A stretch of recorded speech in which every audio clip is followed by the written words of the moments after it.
السلام عليكم ورحمة الله. الحمد لله رب العالمين والصلاة والسلام على سيد المرسلين وعلى آله وأصحابه ومن تبعهم ودعا بدعوتهم إلى يوم الدين. أما بعد، أعوذ بالله من الشيطان الرجيم. بسم الله الرحمن الرحيم. ملعونين أينما سقفوا أخذوا وقتلوا تقتيلا. صدق الله العظيم.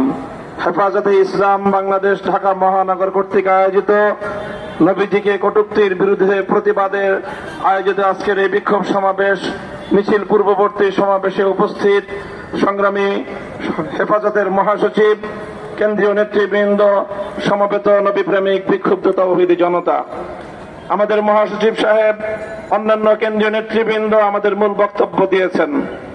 স্পষ্ট ভাষায় কয়েকটি কথা আমরা জানিয়ে দিচ্ছি। রামগিরি মহারাজ, নীতিশ নারায়ণ সহ যারা আল্লাহ নবীর বিরুদ্ধে কটূক্তি করেছে এবং তাদের সমর্থন জুগিয়েছে, তাদের বিরুদ্ধে ভারত সরকার যদি কোনো পদক্ষেপ গ্রহণ না করে, আমাদের বাংলাদেশ সরকারের প্রতি আমাদের সুস্পষ্ট দাবি থাকবে ভারতীয় রাষ্ট্রদূতকে তলব করে তাকে স্পষ্ট প্রতিবাদ জানাতে, এরপরেও যদি কাজ না হয় প্রয়োজনে রাষ্ট্রদূতকে বহিষ্কার করতে, তারপরেও যদি কাজ না হয় প্রয়োজনে ভারতের সঙ্গে আমাদের কূটনৈতিক সম্পর্ক ছিন্ন করার আমরা আহ্বান জানাবো। আমাদের দ্বিতীয় স্পষ্ট বক্তব্য হলো, আমাদের দেশে মাঝে মাঝে আল্লাহ নবীর বিরুদ্ধে কটূক্তিকারী কিছু মুরতাদের আবির্ভাব ঘটে।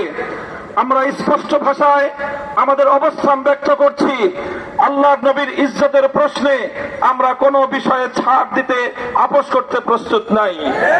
আমাদের অব্যাহত দাবি, আল্লামা আহমদ শফির দাবি, আল্লামা জুনায়েদ বাবু নগরীর দাবি, আল্লামা মুহিবুল্লাহ বাবু নগরীর দাবি হলো নবীজির বিরুদ্ধে কটূক্তিকারীদের জন্য সর্বোচ্চ শাস্তির আইন, মৃত্যুদণ্ডের বিধান চাই।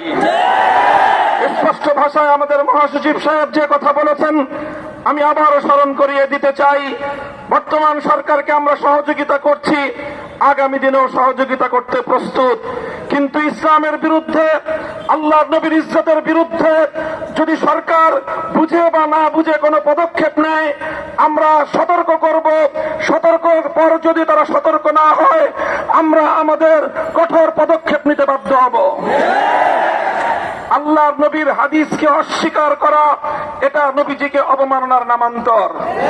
কাজে শিক্ষা সিলেবাস প্রণয়ন কমিটিতে আল্লাহ নবীর হাদিসকে অস্বীকারী দুষ্কৃতিকারীকে ইসলামী স্কলার হিসেবে দেখিয়ে জনগণকে ধোঁকাবাজি, ভাওতাবাজি করার যে তৎপরতা শিক্ষা মন্ত্রণালয় থেকে করা হচ্ছে আমরা তার তীব্র নিন্দা জানাই।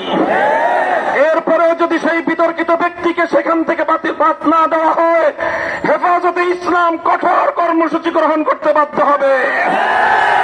সংগ্রামী সাথী ও বন্ধুগণ, আমরা এখন আজকের এই বিক্ষোভ সমাবেশ পরবর্তী মিছিলের কর্মসূচিতে অংশগ্রহণ করব।